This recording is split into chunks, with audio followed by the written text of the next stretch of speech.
SIB మాజీ DSP Praneeth రావు suspension. BRS హయాంలో ప్రతిపక్ష నేతల ఫోన్లను ట్యాప్ చేశారని ఆరోపణలు ఎదుర్కొన్న స్పెషల్ ఇంటెలిజెన్స్ బ్రాంచ్ మాజీ డిఎస్పీ దుగ్గ్యాల ప్రణీత్ రావుపై సస్పెన్షన్ వేటు పడిందట. ఒకసారి చూద్దాం. రాష్ట్ర పోలీస్ శాఖలో భారీ మార్పులు జరుగుతున్నాయి. గత బీఆర్ఎస్ ప్రభుత్వంలో అధికార దుర్వినియోగానికి పాల్పడిన special intelligence branch SIB DSP Duggyala Praneeth రావుపై సస్పెన్షన్ వేటు పడింది.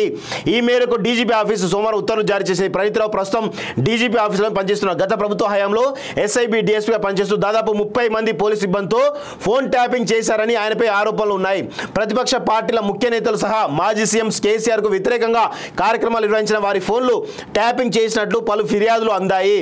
దీంతో కొత్త ప్రభుత్వం ఏర్పడిన వెంటనే ఎస్ఐబి సహా ఇతర కీలక విభాగాలపై దృష్టి సారించింది. ఈ క్రమంలో ఎస్ఐబి డిఎస్పీ ప్రణీత్ రావుపై అంతర్గత విచారణ జరిపింది. ప్రతిపక్ష పార్టీ నేతల ఫోన్ ట్యాపింగ్ కు సంబంధించి రూల్స్ అతిక్రమించినట్లు తేలడంతో ఆయనపై సస్పెన్షన్ వేటు వేసింది.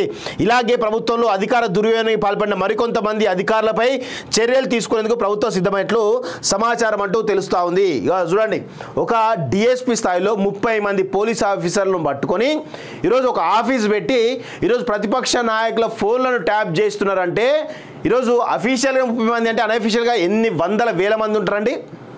ఈ విధంగా కేసీఆర్ ప్రతిపక్ష నాయకుల ఫోన్లను ట్యాప్ చేయించి ఈరోజు వాళ్ళ వ్యూహాలను పసిగడుతున్నాడు అంటే ఎంత నీచానికి ఒడిగట్టిండో ఒక్కసారి మనం అర్థం చేసుకోవాలి. కేసీఆర్ అనేవాడు 3rd గ్రేడ్ లోఫర్ పొలిటీషియన్ అనడానికి ఇదొక నిదర్శనం. ఈరోజు దుగ్గ్యాల ప్రణీత్ రావు ఎవరండి? వెలమ కుటుంబానికి వెలమ సామాజిక వర్గానికి సంబంధించినట్టు వీళ్ళ రిలేటివ్ అయి ఉంటాడు.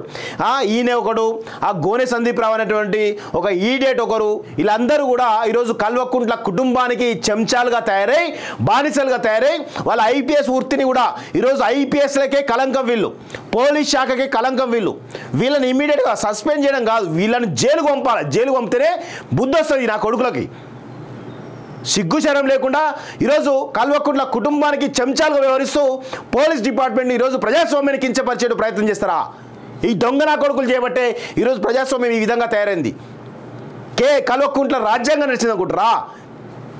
ప్రజాస్వామ్యం వద్దా? భారత ప్రజాస్వామ్యం మీకు వద్దా? భారతీయ చట్టాలు గౌరవించే ప్రసక్తి మీకు లేదా? సిగ్గుండాలే. పోలీస్ యూనిఫామ్ వేసుకొని ఈ విధంగా బాంచరిగిరి చేయడానికి సిగ్గుపడండి. పోలీస్ శాఖకి కలంకం మీరంతా. మీలాంటి వాళ్ళు కొంతమంది ఉన్నారు దొంగలు. కల్వకుంట్ల కుటుంబానికి మీ సామాజిక వర్గం కాబట్టి ఈరోజు వాళ్ళు చెప్పినట్టు వాళ్ళు ఇచ్చేటువంటి కుక్క బిస్కెట్లకు అలవాటు పడి ఈరోజు మొత్తంగా ప్రతిపక్ష నాయకులు మాలాంటి వాళ్ళ ఫోన్లను కూడా ట్యాప్ చేసారు. ఈ దొంగలంతా కూడా రోజు మా ఆఫీస్ దగ్గర అయితే రోజు ఇంటెలిజెన్స్ నిఘా ఉండేది. ఎవడో ఒకడు సివిల్ డ్రెస్లో వచ్చి మేము చేసే మా ఆఫీస్కి ఎవడొస్తుండు, ఎవడు పోతుండు, మేము ఎటు తిరుగుతున్నాం, ఎవరిని కలుస్తున్నాం, అన్నీ మా ప్రైవసీ మొత్తం కూడా దెబ్బతీసారు ఈ దొంగ కొడుకులంతా కూడా. వీళ్ళను సస్పెండ్ చేయడం కాదు, ఇమ్మీడియట్గా జైల్లో పెట్టాలి, శిక్షించాలి. మీరు అన్నారు కదా అంతర్గత కమిటీ వేసి విచారించి తీసినామన్నారు కదా, మరి ఎందుకు మీరు ఆ చట్ట ప్రకారం చర్యలు తీసుకోవట్లేదు, ఎందుకు జైలుకు పంపించట్లేదు? ఇది అతిపెద్ద నేరం కదా. ఒక ప్రైవసీని, ఒక సామాన్యుల ప్రైవసీని ఈరోజు ఫోన్ ట్యాపింగ్ విషయంలో, ఇవన్నీ విషయంలో ఈ విధంగా చేస్తారంటే ఇది చట్టాన్ని ఉల్లంఘించినట్టే కదా. భారత ప్రజాస్వామ్య సంబంధించినటువంటి చట్టాలు ఉల్లంఘించినట్టే కదా ఇదంతా కూడా. ఎందుకు మీరు జైలు పెట్టలేదు? ఓన్లీ సస్పెన్షన్ తోటి ఈరోజు చేతులు దులుపుకుందాకుంటారా? బరాబర్ వీళ్ళందరూ కూడా జైలు పంపించాలని చెప్పేసి కూడా ఈరోజు కాలేజ్ డిమాండ్ చేస్తూ ఉంది.